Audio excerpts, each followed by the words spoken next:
Like moths to a flame, you've thrown caution to the wind for a glimpse into our world. Well, now you're in it. Welcome to Effed Up Stories.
Hello, everybody, and welcome to a new episode of Effed Up Stories. I am your host, Will Pender. And I am your co-host, Ryan Sharp. And tonight we bring you the first episode of Season 3. And by the way, you may have noticed that the intro had a little bit of new music and some new stuff. I hope you dug it, because that version of the music's actually been stuck in my head for the past year. But for the first time in my life since I was 12, I was without an electric guitar until a few months ago, so I couldn't record it. So that's how I intended it to be, and I hope you guys dig it. And I know it's just an intro, but I believe that putting you in the right headspace really makes a world of difference in how you will perceive the show. And in Season 3, much like the new intro, we want it to be darker, more twisted, and more sour. And that starts with this episode. So at the start of the new season, I wanted to cover a topic that's actually scary. And if you're as jaded as I am, the only way to be scared is to be vulnerable. I need that little bit of a thrill, that you are actually in danger. And that is what we are going to be exposing you all to tonight. So just remember before we go forward that ignorance is bliss. Once you hear what we have to say, you can't unhear it.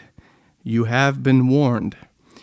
Tonight's topic is death by nightmare, or if you prefer the medical term, sudden unexplained death syndrome, also abbreviated as SUNS. Yes, this is real, and you can actually die by nightmares.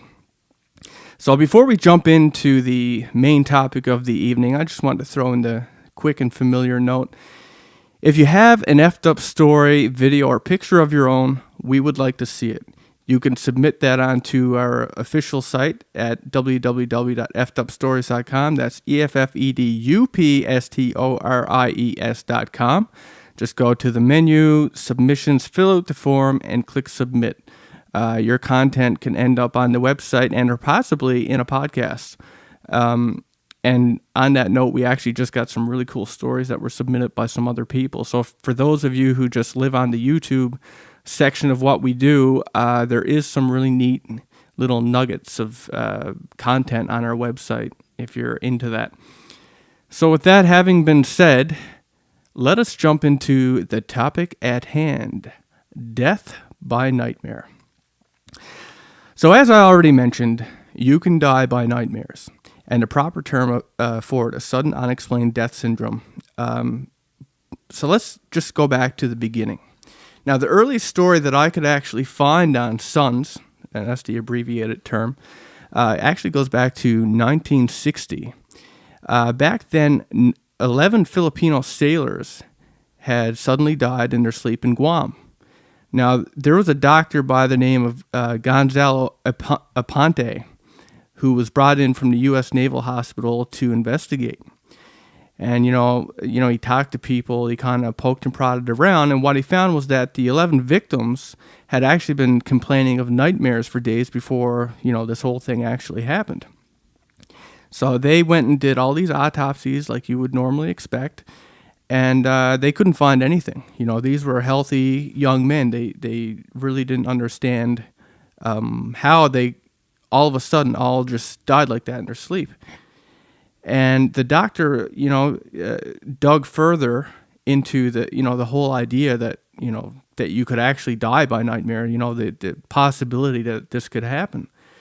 And he actually came across reports of the same kinds of deaths going way back as far as 1917. Unfortunately, I couldn't find those stories, but, you take that for what you will. So first noted in 1977 were the deaths of some Hmong refugees in the U.S. Now, this continued to happen in other parts of the world until finally a survey was taken. And this is where this really hits home. It's not just an isolated incident, if you will. They did a survey, and what they discovered, this is pretty shocking. What they found were that there was the death of some 230 healthy Thai men between the years of 1982 and 1990. And the cause was, of course, sudden unexplained death syndrome. I found an interesting statistic that in Southeast Asian Japan, it is, what they call the Brugada syndrome, which is exactly what we're talking about, or I think it's in Thailand. It is the second cause of death for men under 40 years of age, second only to car accidents. Like, that's insane. It is insane. And when you first start to research this kind of stuff, immediately you're thinking it's a hereditary or genetic kind of disorder unique to, this culture. But that's what I first started to look at. But as I dug deeper, I found way more than I bargained for. So, let's just put that into perspective as well. So in the Philippines, they call it Bangungat, and according to Wikipedia, it actually kills 43 of 100,000 young Filipino men on a yearly basis, right? So, you might think 43 of 100,000 is not a lot, but it is, especially for something so strange, something that we don't often hear about. Now, it's interesting to note that it's not exclusive, to just the Philippines and that kind of thing. Just to put this in perspective. So, first with the Philippines, they call it Bangungat. And what that actually means when it's translated is to rise and moan in sleep. In Thailand, they call it Lai Tai, which means sleep and die. In Japan, they call it Pokuri disease. Korea, they call it Agmung. In Arabic, they call it Yathum. In Laos, they call it Dabsag. And of course, there's other cultures who've experienced this too. In fact, in our own culture, and this is going to be interesting for a lot of you out there, we call it the old hag syndrome. Yeah. And I don't think you realize just how deep this goes. But when we get there, I've spoken to many of you. I know people who have had this experience. I don't think you realize just how serious and dangerous it is. It's kind of common. We kind of know what it is. And once you know how far this goes, it's probably going to hit a little close to home. So here's the real question. Here's the question that everybody's going to have with this. Is this really something paranormal, or is it just a hereditary health defect? Well, I looked at the latter first. I wanted to rule that out because, I didn't want to do all this research just to find it. Okay, well, it's a hereditary kind of a thing. And the majority of Sun's victims are Hmong men from Laos around the age of 33. That's the median age. And, people from the Laotian descent. Now, scientists have studied this condition and have noted that the victims experience, irregular heart rhythms and ventricular fibrillation. If the heart rhythm doesn't go back to normal, they die. Okay, well, a point for the rational side of things. So if we left it at that, we could chalk it all up to like a genetic heart defect of the Laotian people. But of course, there's much, much more to it. And just to point out, these same scientists who have done these studies, they have actually found that all these men that have had have had this happen to them have had no organic heart diseases or structural heart problems. The phenomenon does strike more than just the Laotian men. And as I referenced earlier, there are much more disturbing details which will point to a far scarier possibility, and one that none of us are safe from. So let's start this with a story that comes from an article that I read. This article was published in 1981 by Wayne King. And this has to do with the death of 18 Laotians who died by nightmare. So the story revolves around these 18 healthy Laotians. They were refugees, and of course they died during their sleep. And this happened within the span of 4 years. They were members of a mountain society. That's the Hmong people. Now, all 18 of these people died in the early morning. That's an interesting little tidbit that we're going to circle around to. So, these people didn't nap in the daytime and die. They didn't die, any other time. It was always early in the morning. Though some have assumed that this was caused by, cardiac arrhythmia, it was mysterious enough for scientists to study what they called, and this is something that goes back into some kind of text or file that they found. It's a term they call Oriental Nightmare Death Syndrome, which is a fancy way of saying that the death is the result of terror induced by a nightmare. So the actual terror of that nightmare is the catalyst of which that kills them. So medical examiners have done several autopsies, and they have all come back the same. And this is a quote from that article from one of the doctors. All these people seem to have been in good health. The doctors even went as far as to say they didn't think anything was strange with these deaths at all until they seemed to happen that, these people died one after the other, in pretty quick succession of the same thing. At the end of it, they were starting to wonder if they were quite literally frightened to death. And there's a lot of details that we'll dig into why they thought that. There have been many studies done on this, sudden unexplained death syndrome, and these studies took into account. Now, keep in mind that these are all things that they looked at, okay? So we can kind of rule some of this stuff out. They took into account heart diseases, genetics, sleep apnea, toxicology, metabolism, nutrition, various sleep disorders. I mean, they really ran the checklist. They've done tons of autopsies. And the only thing that they could ever find was after the victim had died. And what they found was that there was a possibility of an impairment to the electrical pathways to the heart, and the specialized muscle fibers that contract the heart, they were noted to be curled muscle fibers at the end. So what they theorized is that the heart quite literally shorted itself out. And now, how does that happen? I mean, atrial fibrillation and stuff like that, it all has to do with the electrical currents of the heart.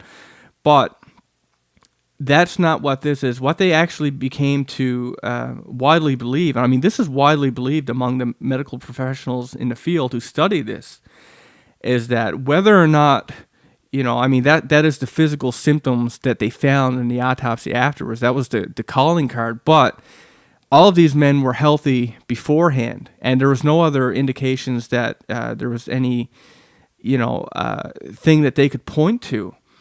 And the only thing that they could come to conclude was that, what caused this was an intense stressor, like intense emotional stress, something that was caused, it acted as a catalyst, and what they believed this to be was a nightmare, especially because these people would often be heard, moaning and agonizing and even mumbling about demons and stuff like that in their sleep as this was happening. And, people would kind of, neighbors would hear it and stuff like that, and they would just pass it off as a nightmare or whatever. But, this is what actually happened. So, I mean, one of the common things that I came across was that there was, reported a sudden yelp come from the person, or shouting, and then it was done. Either they were immediately found dead or found dead the next morning. Right, and I mean, even if you, I mean, okay, if you're having a heart attack, whether you're asleep or not, it's gonna hurt, right? And Yeah. I could understand you making noises, but the fact that they were actually, quite clearly talking about being attacked by demons and needing help, stuff like that. I mean, that just is weird, right? Especially when you have a lot of people who witness the same thing. So, just to debunk some of the health rationale. And and to further highlight, I think it was in Taiwan.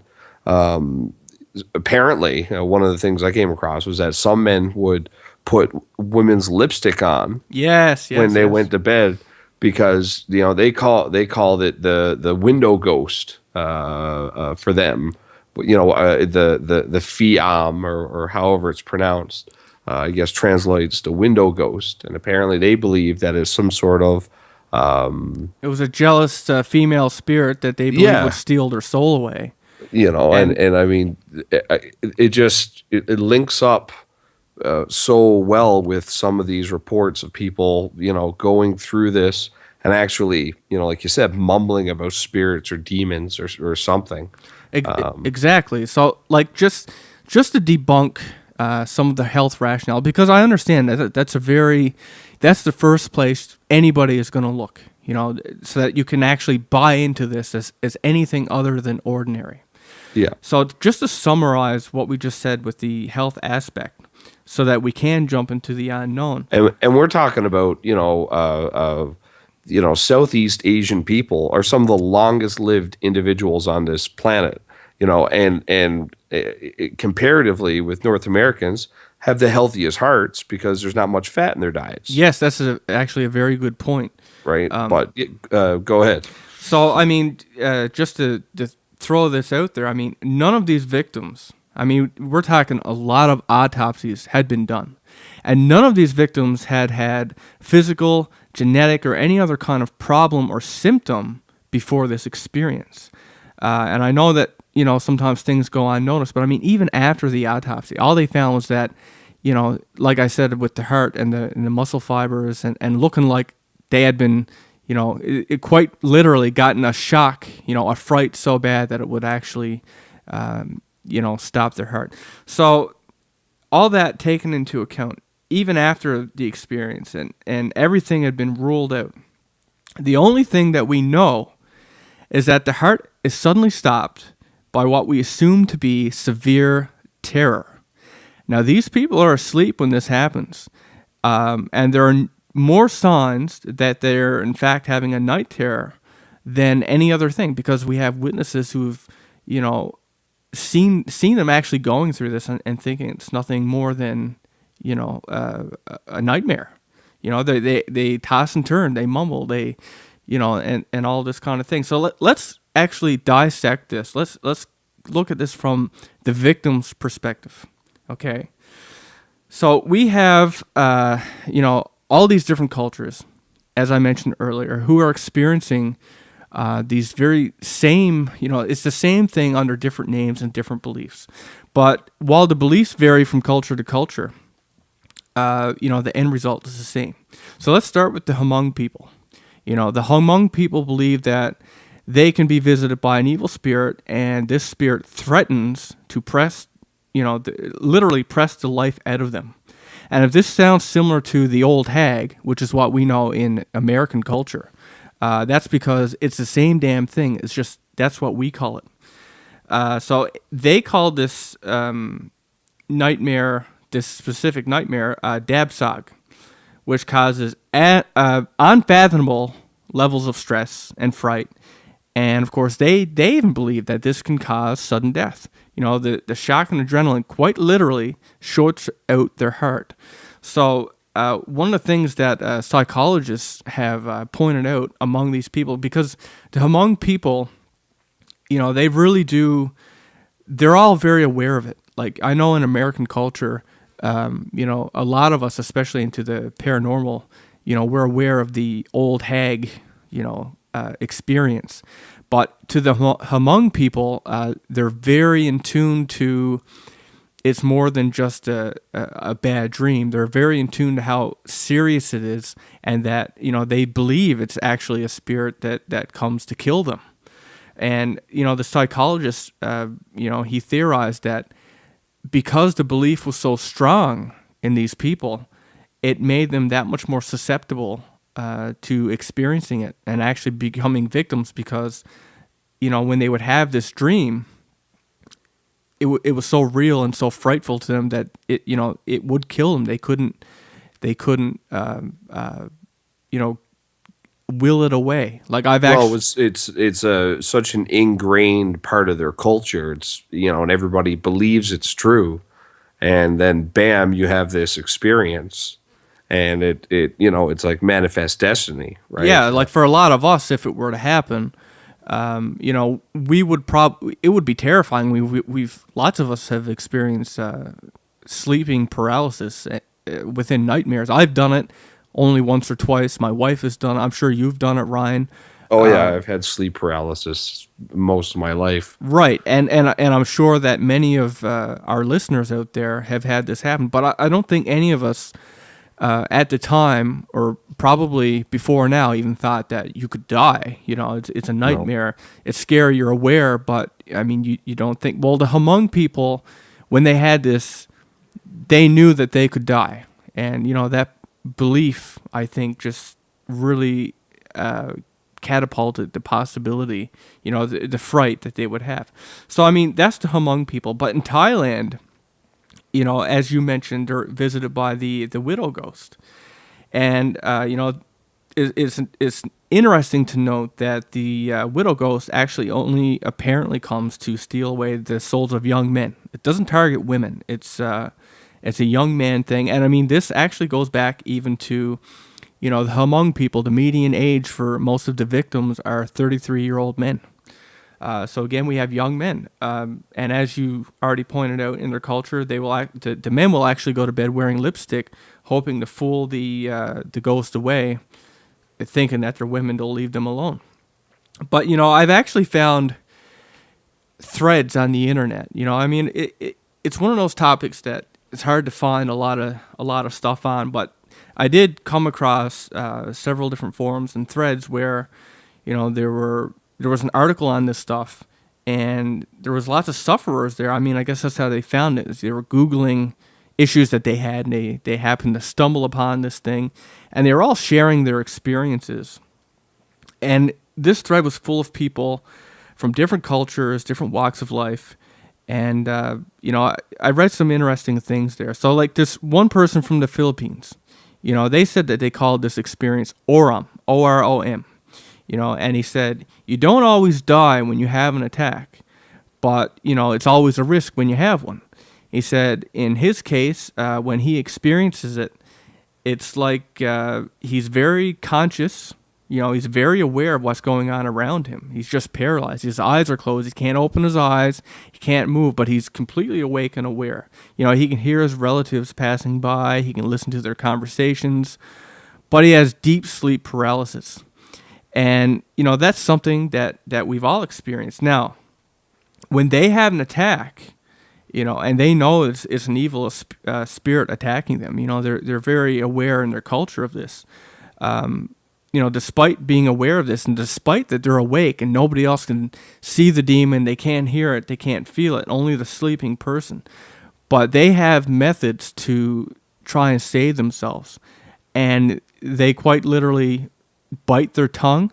They try to move their hands, a toe, anything that they can do to fight and wake up, and that's how they escape. I mean, so these people actually go on a regular basis. I mean, it's so common that they all have these methods of trying to escape from this happening.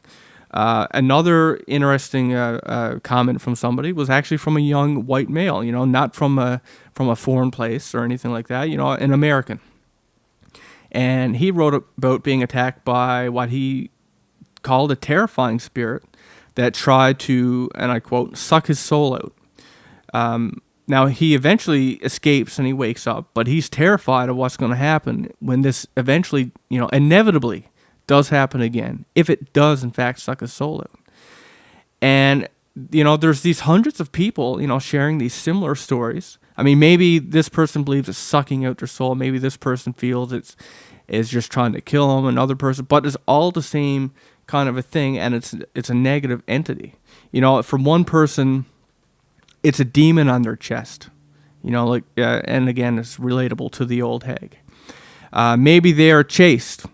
Either way, some kind of malevolent monster seems to be hell-bent on either sucking out the victim's soul, squatting the life out of them as in the Hmong people, or choking them to death. All of the victims wake up, they're out of breath, they're gasping for air, and in my opinion, they are all trying to explain the same thing. And I don't know if it's, someone sucking their soul out, squeezing the life out of them, or choking them, but they all wake up out of breath. And I think that means that they are all dealing with the same phenomenon. It's just depending on your perception and how you experience it, you're going to tell it a little bit different. But the end result is always the same. They wake up out of breath or they die by nightmare. So for the record, this entity, it's not the same for everybody who has this experience. Some people have reported seeing what looks like a shadow person. Another one of these entities that seems to get in all different facets of the paranormal. Other people see what looks like demons, and some see what looks like ghosts. But all these accounts are very detailed. I mean, a lot of these accounts are very detailed. As in one case, when the victim spoke in great detail about the pressure of what he felt was strong hands squeezing so tightly around his neck that his Adam's apple, he thought the cartilage of his Adam's apple was going to pop or it was going to snap.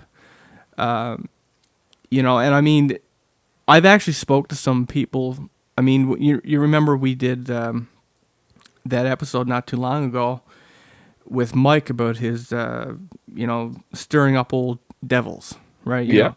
And he had sent me, I mean, after that podcast, he sent me pictures of his wife, and she had, because they have been having, sleep paralysis, kind of old hag-like nightmares. And he sent me pictures of his wife, and she had what looked like red hand marks around her neck. Apparently, she had felt like she was being strangled in her sleep. So, I mean, that is just like what we're talking about here. Yeah. Right? The same thing. Well, I found a lot of the descriptions from the, even the traditional descriptions from Southeast Asia, eerily reminiscent to descriptions my father gave me of he has suffered from the hag phenomenon his entire life.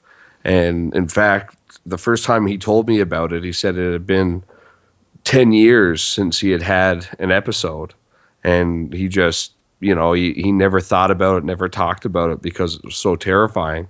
And then a couple of days later, he actually had it, and, attributed that to, him talking about it and thinking about it. And he said that he felt like he had, kind of drew its attention. And I mean, the hag's a very real thing for him. And I mean, to this date, I don't think he's brought it up to me since. But it's interesting the parallels with the phenomenon that happens in Southeast Asia and something that's nearly identical, at least identical in many of the calling cards. The weight, the pressure on the chest, the even the gender of the spirit or the demon, right? The widow ghost, the old hag. Exactly. Yeah. It seems a little too specific for just mere coincidence. And the entire time I spent studying up on this, that his descriptions of his experiences kept running through my head, and I was constantly shocked by the similarities between the two of them. Well, one of the really scary elements about this, and I mean, it is absolutely terrifying for anybody who has this, and I'm sure that there's going to be some of you listening to this who will attest That is terrifying. But one of the things that really brings this a step up in, seriousness is that when people actually have this, they're mentally awake. They're aware of what's going around in the room. So how could you be awake? You can hear people talking, you can hear them communicate, you can feel people brush by you, but you're completely paralyzed, you can't open your eyes, and yet you are exposed to some kind of entity that nobody else can see, only you. It's like it's meant for you. And some people could say you're in a half stupor between sleep and waking up. But anybody who's actually experienced this, I believe will know when I say that no, you're completely mentally awake. You're not dreaming. You know the difference. It's just one of those things. You can theorize however the hell you want, but those who experience it know that it's not the case of being half under. It's just you're very alert.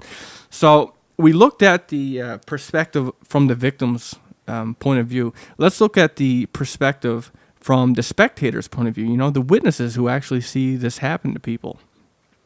So, there's often people who are around, these victims. They don't really realize what's happening.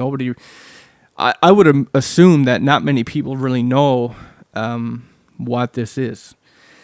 But nevertheless, there's often people present in the rooms, partners, we'll say, partners of people, are in the rooms of people having it. There's people, next door in the neighboring apartment. They're in the apartment building for some people. And, the screams are loud enough that people can hear that stuff.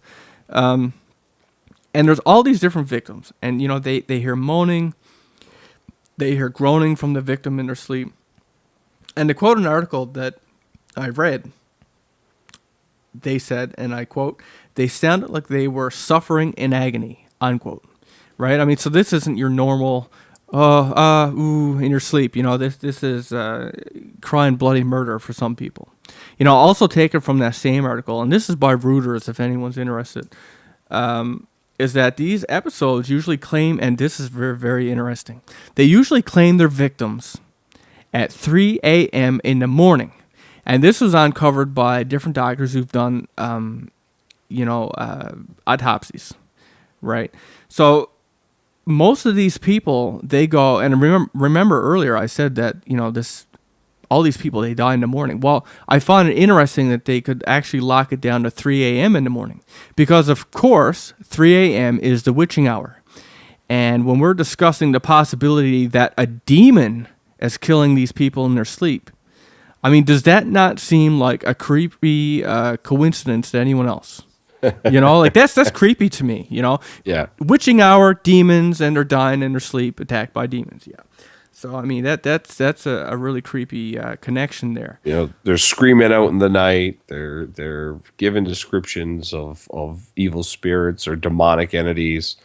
The deaths seem to happen around 3 a.m., and it's almost always young, healthy males. It's like it has many of the old gods and demons from the past. They each have their own tastes. Some like the flesh of virgin women, and maybe this particular one enjoys the life force or whatever it is from young, strong, healthy, young, but arguably in the physical prime of their life, and to have a heart condition, a heart problem arise out of nowhere. It's just it almost seems like a sacrificial, like a serial killer would have it likes girls with blonde hair and this thing, and it's like it's targeting the strong, what arguably be the strongest hearts of all the humans, right? Young, physically mature, Southeast Asian men, Yo, who have low fat content in their diet, like they arguably amongst the entire human race, those are the choicest hearts, well, I guess from if it is in fact a demon that does it, I guess from its point of view, I mean that's the most damage that it could cause. Of all the people that it could attack, that's the one that's going to hurt the most. Is the healthy, strapping young man, not the old and elderly and the young and weak. It's like, how much damage can we cause? And I guess that's where they get the most gratification. Would be the greatest challenge, I guess. Yeah, like, I mean, how they would get their kicks. I guess similar to people who hunt, some people want to go out with their hands. They're crazy, but, Yeah. So, I mean, it really is a creepy connection, and it's going to get a lot creepier when I tie this into something else by the end of this. But, going back to these articles that I came across was that not only did people, cry out in their sleep, but I mean they're tossing and turning. I mean they're so.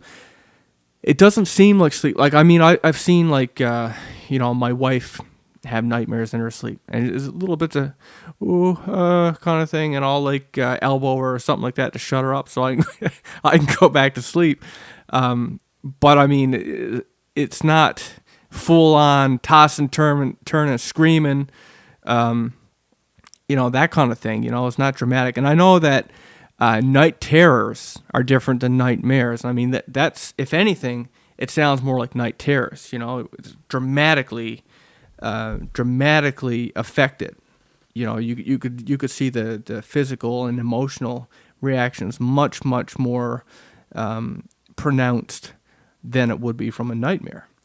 But I mean, it's still, I could understand, I guess, if everybody who had this, I mean, if it was different, like some people were having, I'm being chased by murder, I'm falling down a hole, I'm trapped on a mountain. Like, there's so many different bad things that can happen to you.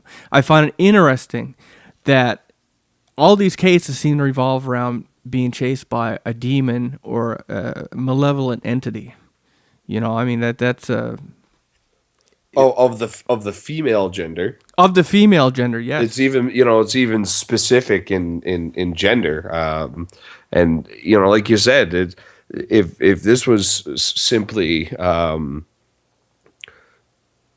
being caused by massive amounts of stress due to a bad dream, I mean, for me, I'd rather be attacked by a demon than buried alive. That's just me. I'm a little bit claustrophobic, and the idea of being buried alive is of such that terrifies me. I would rather face a demon one-on-one with a pen than be buried alive. That's but you don't hear. They were screaming out about being covered in spiders. They were screaming out about drowning. They were screaming out about, being eaten by wild animals. They're screaming out about a female demonic entity or evil spirit. It's so specific that, I think it's great that there's all this medical inquiry into the syndrome, because like we said, if the stats that I got were correct, I mean, it's second cause of death in males under the age of 35, only to car accidents. I mean, that's insane. That is absolutely bonkers. And obviously, something like that isn't all genetic defects. I mean, you can just go ahead and guess how many people are killed every year in Taiwan by car accidents. So, to be only second behind that's got to be a huge cross section of the population. Oh, hell yeah. Right. And I mean, that kind of in its own kind of, disproves the whole genetic. And I've seen that pop up. Oh, it's a problem with this specific gene that interrupts the flow of electrons into the cells around the heart. But it, like you said, that's not found in every instance. I mean, sometimes it's a factor, I suppose, but it's not found in every case. And if you're talking about, the second major cause of death, that is such a large number of the population that it couldn't possibly all be genetic. There has to be a deeper, larger, and in my opinion, I do think a supernatural cause, something that's definitely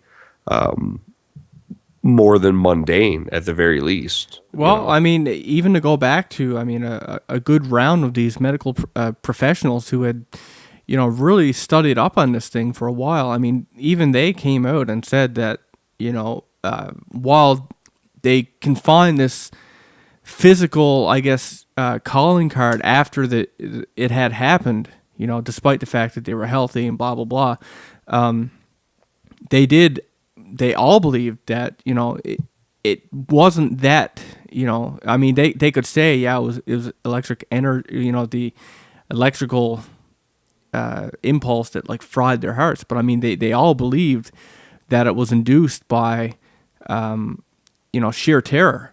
And a massive amount of terror, so incompatible with everyday human experience that the heart, literally fries damages itself from the sudden,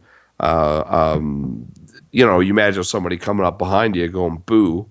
Well, that boo is and what's the first thing that happens? You hear your heart pounding in your ears. Yeah. That's because your heart rate goes up. There's 1,000 instantaneous things that go on involving your circulatory system. The old fight or flight.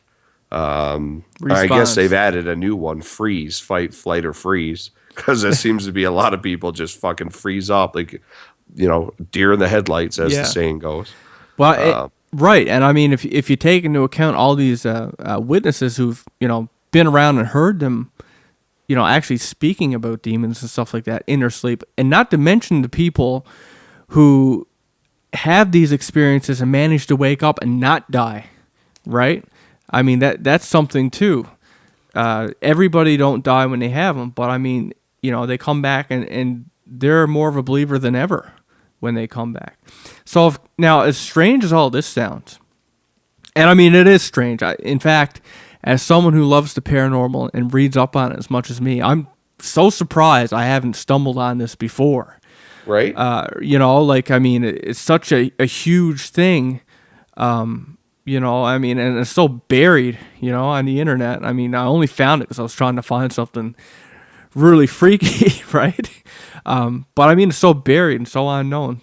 For something that claims so many lives, isn't it strange that it isn't a more major topic with all the different paranormal shows that are around these days? And the fact that so many medical professionals have looked at, since the 70s, and if you believe that this first guy, reports going back into like the early 1900s, I mean, how all of that was just kind of swept under the rug and still swept under the rug, I don't really understand. But as strange as that is, dropping dead in one's sleep isn't even the strangest concept regarding these nightmares.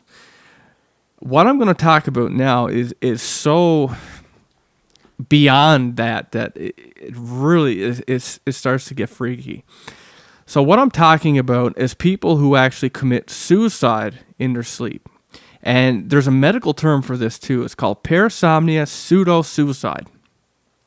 And I'm going to tell the story of the poster child of this. It's happened to many people, but I'm going to tell the story of the poster child. And the poster child for this, his name's Tobias Wang, okay? Tobias Wang was a successful 35-year-old designer. He designed, I don't know if it was clothes or paintings, whatever the hell it was, but he was really good at what he did. He lived in New York, and by all accounts, he was not depressed. He had a very successful and growing career in the designer world. You know, he was highly praised. He was in a happy relationship. You know, basically suicide, you know, so does not fit this guy. You know, I mean, there's nothing about him and his life that would match up to anybody ever thinking that, you know, suicide was a factor, or, you know, or a potential threat. You know, so that having been said, it's also noted, and you can look this up. It's all up there, but you can look it up. He suffered his whole life with really bizarre sleeping issues. He was known to not only sleepwalk, but I mean, he would cook complete meals. He would shop online. He'd work on his designs. He'd have conversations with his friends. He did all these implausible things while he was asleep. And his friends and family could tell that he was asleep by the empty expression on his face. You know, he had this really glossed over look, and he would look past them rather than at them. You know, he was looking through them. So his mother was so concerned that she would, you know, when he was younger, she would actually create these makeshift gates, I guess you'd call them. You know, they were in an apartment building. There were so many floors up. And, you know, they got those ledges that you can go out and you can look over the city. Well, you know, she would block this off with chairs, you know, just in an effort to protect Tobias from possible accidents, you know, just kind of walking out there in sleep, falling over the edge or, you know, something like that. So, you know, he was known to suffer these sleep terrors as well, you know, from which, you know, he couldn't awaken. And of course, if you look up sleep terrors, or night terrors, sorry, you know, that's a common thing. It's really hard to wake people up. It's very dramatic, very traumatic, and he would suffer this too. Now, his family would sometimes find him, you know, and this is different for me, you know, I don't see a lot of this stuff, but I mean, his family would find him running around the house from an imaginary intruder. You know, they call it intruder, who knows what the hell it was, but he was running from something. You know, he'd be crying, he'd be wailing, and they would grab him and they'd speak to him, they'd try to calm him down. You know, one of the witnesses would say that, in the quote unquote, I try to bring him back to reality, you know, to snap him out of it, because he was here, but he wasn't, is the best way to put it. So in 2010, Tobias Wong hung himself. You know, the guy, the perfect life, the blooming career, all this stuff, you know, he hung himself. But that's not what was weird about it. The alleged story is that he was actually having a traumatic night terror. And in his mind, the only way that he could escape the monster or whatever it was that was chasing him was to hang himself, which he did while he was asleep. Now, I don't know about the rest of you guys out there, but that's a pretty chilling concept. I mean, he's not the first one to do it. He's not the only one to do it. But, I mean, he's awake enough that he can run around the place without tripping over stuff. He can avoid obstacles. He's running from something. And in his mind, the only way to escape is to kill himself. And he, like, even in my dream, you know, a lucid dream, I wouldn't kill myself. You know what I mean? Like, you still have the self-preservation instinct is so strong. And, you know, a lucid dream being what it is, that, you know, basically you're lucid, you're conscious in a dream. Yeah. And I mean, I can see people, it's actually kind of an interesting thing to dissect, you know, like people who are suicidal, you know, when you're awake and you're conscious and you're thinking of that stuff, you know, I can understand how that idea comes to them and they can make it happen. But when you're asleep, it's almost like, there's a safety barrier. It's like, you know, it's like instinctual that you try to stay away from danger. Every nightmare that you have, every nightmare you hear of, people run from the murderers, they run from the monsters. You know, they don't hurt themselves. Do you know what I mean? Like maybe people have dreamt of hurting themselves. I don't know, but it's definitely not the common route. That you would have. You don't hear people say, "Oh, I I was surrounded by monsters and turned the gun on myself, or I leapt off a ledge to get away from a demon clown, or it's like you said, is always running away in terror, trying to get away, struggling. It's interesting that you bring up the sleepwalking thing, because to me, and maybe it's because my whole life I had not to make it sound like it's a good thing, but I had at least the opportunity to watch my little brother and one of my close cousins who both suffered from sleepwalking.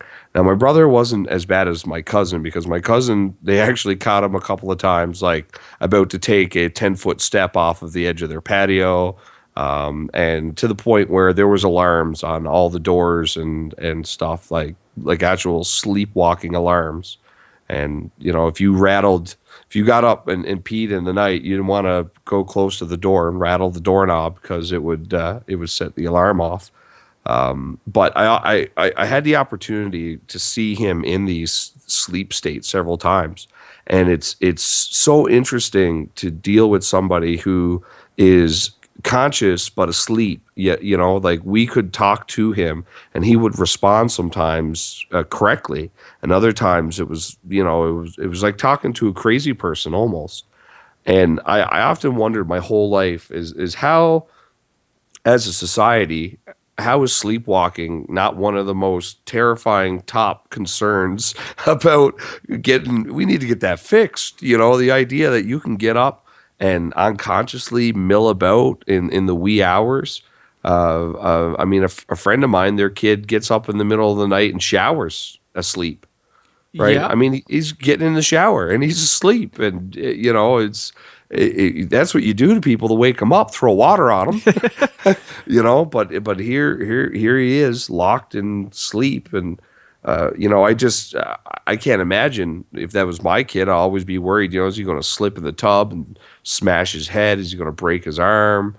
In the case of my cousin, I mean, it was terrifying, because you're always worried that he was going to fall down the stairs or manage to get out of the house, and because a couple of times he did, and they literally caught him by the waistband on his pajamas as he was about to step off the back of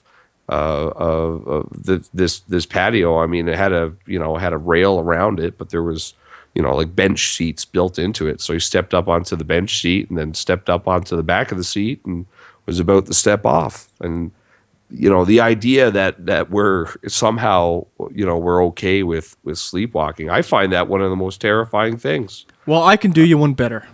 I can do you a lot better, actually, than just the sleepwalking.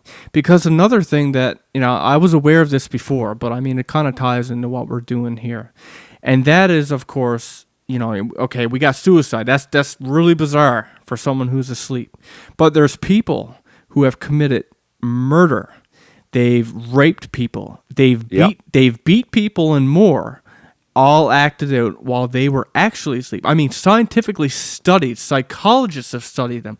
They were actually asleep. It's gone to court. People have gone to court, okay, and proven with science and with medical doctors without reason of a doubt that these people were, in fact, asleep when they carried out these really, really shocking crimes. I remember watching the court case with the sleepwalking rapist. It was, I believe, he raped his roommate or something while he was asleep. Yeah, I mean, it totally, like, how you could have your wits about you to carry out something like that, but not even be there. And of course, that's going to tie into an even scarier revelation. So, I mean, the question is, are they really asleep, or is there something more sinister afoot? And that's when we enter the very interesting topic of nightmare possession. Now, I found several articles on this topic that discuss the idea of being possessed while you're asleep. But the one I'm going to reference here has many quotes from a doctor named Dr. McNamara. Now, Dr. McNamara believes that dreamers are sometimes targeted by demons, spirits, creatures, monsters, even cryptids, like strange animals and stuff like that. And he said if the dreamer avoids looking and communicating with the entities, he or she can come out unharmed. If not, if they don't avoid, the communication or looking at them or whatever it is, it's actually possible for the dreamer to become possessed by the demon or spirit.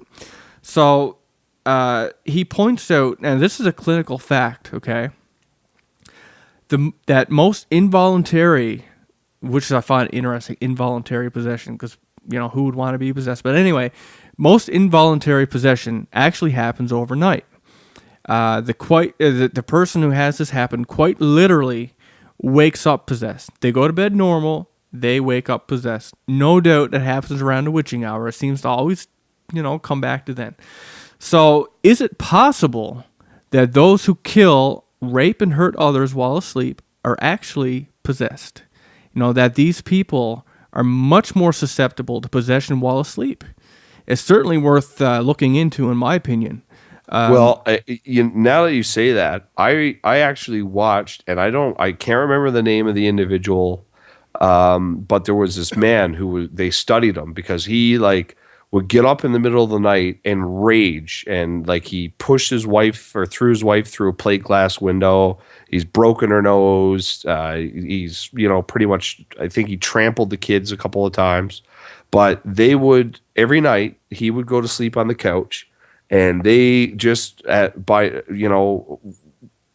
part of normal course for getting ready for bed, mom would go and lock all the doors and put padlocks on all the doors for the kids' rooms.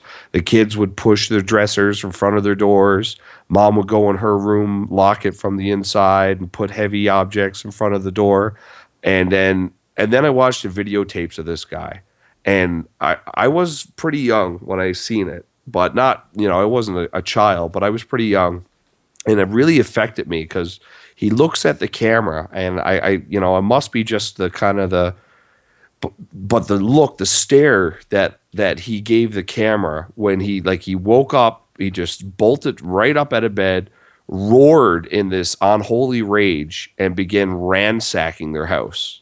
Right, and running into the doors, like doing everything he could to try to kick in the doors and get in there, and but in the morning this guy was a crying, blubbering mess, and because he loved his family so much, and but they took him to a sleep institute and tried to study him there, and he would wake up. And he would just sit up and he would stare. And sometimes he would stare into the camera. And it was so unnerving because it didn't look, you knew it wasn't him. There was something else staring back through those eyes.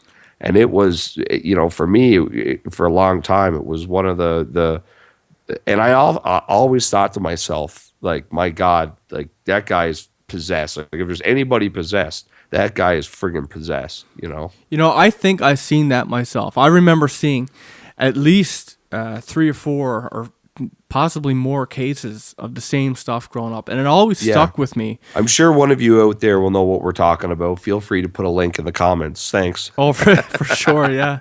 But I mean, it always stuck with me because in your home is your safety haven. Your family is who you trust, especially your partner, or your dad, Oh yeah, it's your family, right? Think of those poor kids. My dad turns into a monster at night. Jesus. Yeah, and he tries to beat my door down and kill me, right?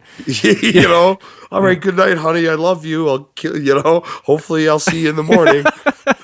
Yeah, that's the shit that nightmares are made of, right? The fact is that these people, that have this happen to them, they're not themselves when they sleep. Now, I don't know about you, right? But when I dream, I'm still me. I'm not going around killing people. I'm not going around doing crazy shit. I'm me in my dream. These people are complete, even if it was a dream and they didn't physically do this stuff, they're not them, right? They're not who they are. Yeah. And that's the big thing here is that who they are when they're awake is not who they are when they're asleep. And I mean, it just so happens that these people get up and I've seen stories like this one guy stabbed the shit out of his wife. And when he was awake and he was being questioned by the police, and they did all these interviews, and like he was crying. Like, I mean, he just absolutely dumbfounded, could not understand how he could have done that. How he could have stabbed someone he loved so much. And this is something that's been echoed with several different cases like this. So I mean, really, I mean, are they possessed? Because that's what it sounds like. They go to sleep, and just as this Dr. McNamara said, they go to sleep a normal person, they're possessed when they wake up. Maybe some of these people, when they go to sleep, they're just weak enough consciously or mentally or whatever that they're the perfect tool for a demon to possess, to carry out its bidding. And the witching hours, supposedly that time of the day in every 24-hour period when the barriers between here and that other place are thinnest. Yes. So I mean, just to sum it all up, unless you got some other stories that you want to add. No, I think we've pretty much covered most of it. So, I mean, for those of you listening out there, I mean, I'm curious to hear what you have to say, because I know a lot of you, I've spoke to many of you about, weird dreams that you have, particularly, many of you have told me about the old hag. I mean, I've got stories on our site from people who've experienced the old hag. I'm curious. I mean, have any of you ever done anything really dramatic while you were asleep? Have you found yourself in places that you didn't know how you got there? Did you get attacked by demons? Did you ever fear or almost die from one of these experiences while you were asleep? So I'm curious to hear it. If you have any of your stories on this, if you have anything you can share in the comments, or certainly you can share it at our website for it'll possibly get on the site, possibly actually in a podcast. So if you want to send that to us, go to the official site at www.effedupstories.com. That's EFFEDUPSTORIES.com, and submit that to us. And with that having been said, I hope you all enjoyed the episode. And if none of you are killed by demons in your sleep, or hang yourselves, or murdered by your possessed sleepwalking partner, I hope you'll join us for the next episode. And this is Will saying, sweet dreams. Good night, everybody. And death by nightmare. So as I already mentioned, you can die by nightmares.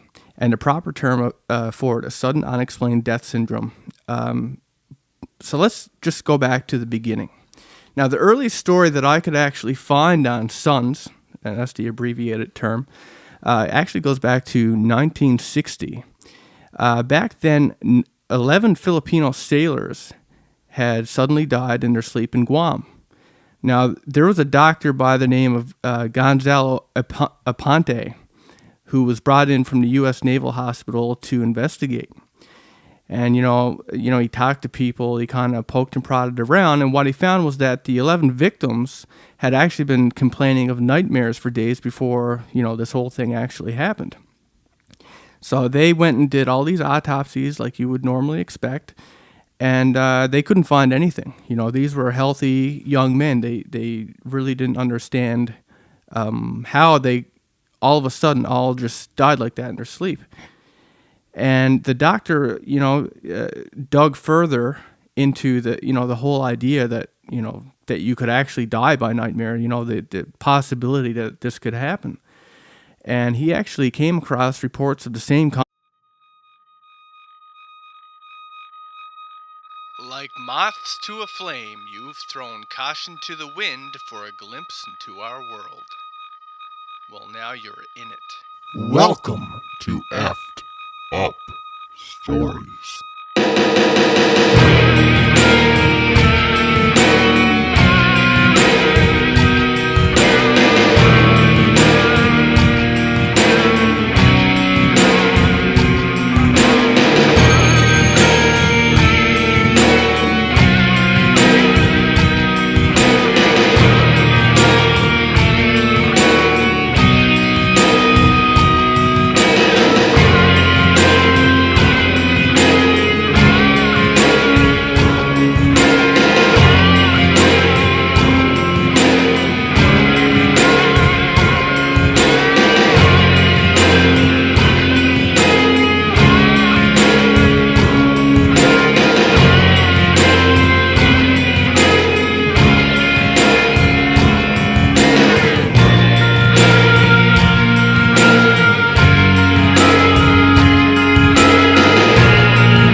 kinds of deaths going way back as far as 1917. Unfortunately, I couldn't find those stories, but, you take that for what you will. So first noted in 1977 were the deaths of some Hmong refugees in the U.S. Now, this continued to happen in other parts of the world until finally a survey was taken. And this is where this really hits home. It's not just an isolated incident, if you will. They did a survey, and what they discovered, this is pretty shocking. What they found were that there was the death of some 230 healthy Thai men between the years of 1982 and 1990. And the cause was, of course, sudden unexplained death syndrome. I found an interesting statistic that in Southeast Asia and Japan, it is, what they call the Brugada syndrome, which is exactly what we're talking about. Or I think it's in Thailand. It is the second cause of death for men under 40 years of age, second only to car accidents. Like, that's insane.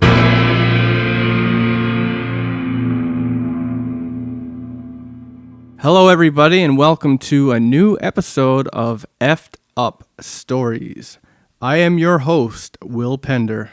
And I am your co-host, Ryan Sharp. And tonight we bring you the first episode of Season 3.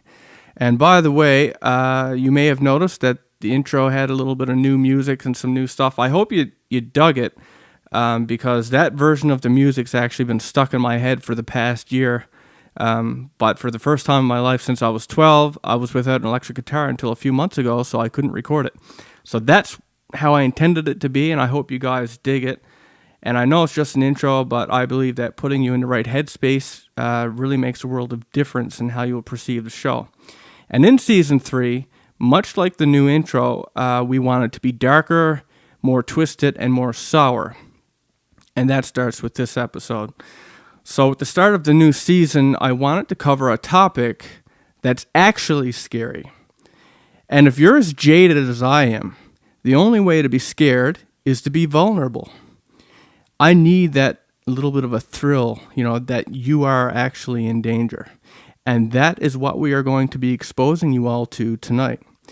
So just remember before we go forward that ignorance is bliss. Once you hear what we had to say, you can't unhear it. You have been warned. Tonight's topic is death by nightmare, or if you prefer the medical term, sudden unexplained death syndrome, also abbreviated as SUNS. Yes, this is real, and you can actually die by nightmares. So before we jump into the main topic of the evening, I just wanted to throw in the quick and familiar note. If you have an effed up story, video, or picture of your own, we would like to see it. You can submit that onto our official site at www.effedupstories.com. That's EFFEDUPSTORIES.com. Just go to the menu, submissions, fill out the form, and click submit. Your content can end up on the website and or possibly in a podcast. And on that note, we actually just got some really cool stories that were submitted by some other people. So for those of you who just live on the YouTube section of what we do, there is some really neat little nuggets of content on our website if you're into that. So with that having been said, let us jump into the topic at hand.